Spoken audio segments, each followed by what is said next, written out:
নিজেদের স্বাধীনতার পক্ষে শক্তি বলে দাবি করে, তারা প্রতিবাদ করবে সেই জুলুমবাজ পাকিস্তানি বাহিনীর বিরুদ্ধে, তারা রুখে দাঁড়াবে।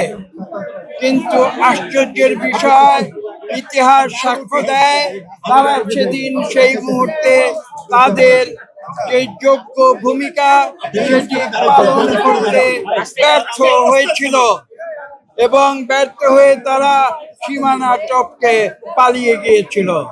ঠিক আজকে থেকে 1 বছর আগে আপনারা যেমন দেখেছেন, সেই আওয়ামী লীগের স্বৈরাচারী সরকার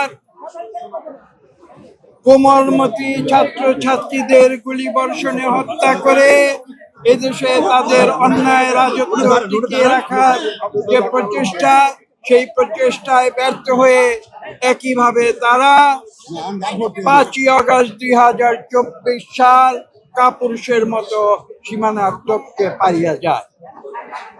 কাজে আজকে আমরা এখানে দাঁড়িয়েছি যে মুক্তিযোদ্ধা দল যারা নিজের জীবন বিপন্ন করে আজকে থেকে 54 বছর আগে তারা স্বাধীনতার জন্য বুক পেতে দিয়েছিল।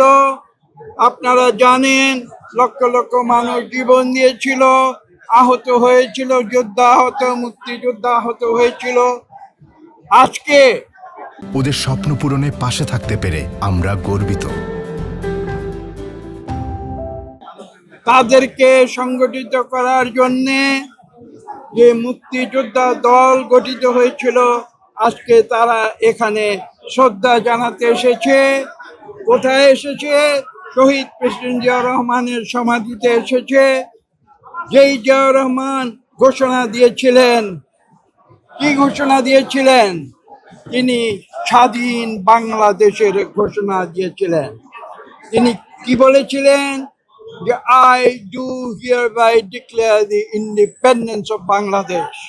এবং তার সেই কথা ইথারে ভেসে সারা বিশ্বে পৌঁছে গিয়েছে।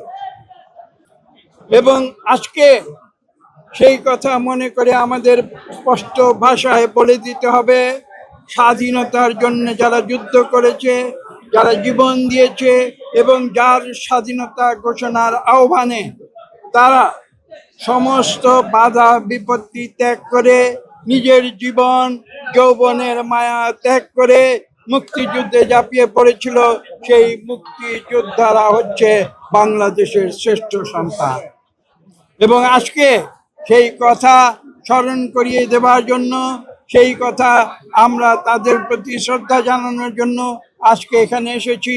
মুক্তিযোদ্ধা দলের পক্ষ হয়ে এখানে শহীদ প্রেসিডেন্ট জিয়াউর রহমানের প্রতি শ্রদ্ধা জানানোর জন্য, যিনি শুধু স্বাধীনতার ঘোষণা দেননি, আপনারা জানেন তিনি স্বাধীনতা মুক্তিযুদ্ধের যে সর্বোচ্চ সম্মান বীর উত্তম, সেই বীর উত্তম উপাধিতে বাংলাদেশের মানুষ তাকে ভূষিত করেছিল।